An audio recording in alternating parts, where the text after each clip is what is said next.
Il est tout naturel pour nous de nous demander ce qui arrivera lorsque nous voyons l'ennemi se faufiler parmi les croyants, lorsque nous le voyons actif autour de nous, que les croyants sont dispersés, que très peu demeurent vrais. Le Seigneur répond à toutes ces questions qui assaillent les pensées, à savoir comment allait-il vaincre l'ennemi et comment un jour nous élèverait-il à une opposition sur son trône selon sa promesse. Dans tous les chapitres 1, 3, 4 et 5, nous trouvons le message du trône. Remarquez particulièrement Apocalypse 3, 21, il nous est révélé le clair dessein de Dieu. Il désire que nous soyons là sur son trône. Ne pensez pas que ce message s'adresse uniquement aux apôtres ou à d'autres dirigeants du peuple de Dieu. Le message est simple à celui qui vaincra.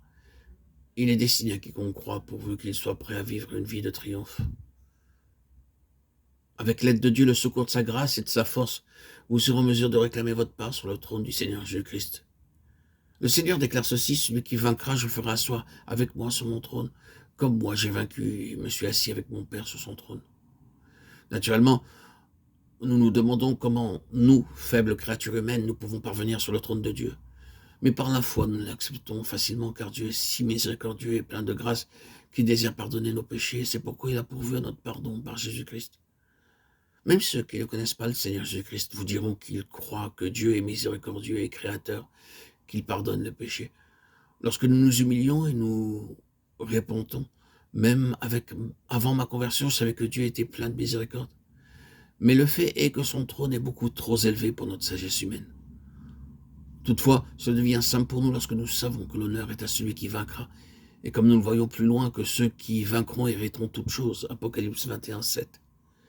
Il nous est dit comment vaincre, et pour cette raison, notre attention est attirée au début de ce livre de l'Apocalypse sur les 7 esprits. Nous avons déjà vu dans Zacharie chapitre 4 que le peuple de Dieu avait devant lui en ce temps-là une tâche très difficile à accomplir. La ville de Jérusalem avait été complètement brûlée dans le jour du roi Nebuchadnezzar, à savoir la muraille de la ville, les maisons et même le temple. Mais selon la prophétie de Jérémie au chapitre 25, le peuple devait retourner à Jérusalem après 70 ans et la ville serait entièrement rebâtie ainsi que la muraille et le temple. Bien sûr, il se demandait comment cela pourrait se faire, car le peuple était peu nombreux, pauvres, sans argent, captifs, esclaves, et leurs maisons calcinées. Cependant, la parole de Dieu était véridique. La parole de Dieu s'adressa à Zacharie, non par la puissance, disait-il, mais par mon esprit tu verras s'accomplir toutes ces prophéties prononcées par Jérémie et les autres prophètes. Le même problème se présente aussi lorsque nous pensons comment des hommes tels que nous, tels que moi, peuvent-ils se lever si haut au point de s'asseoir sur le trône de Dieu?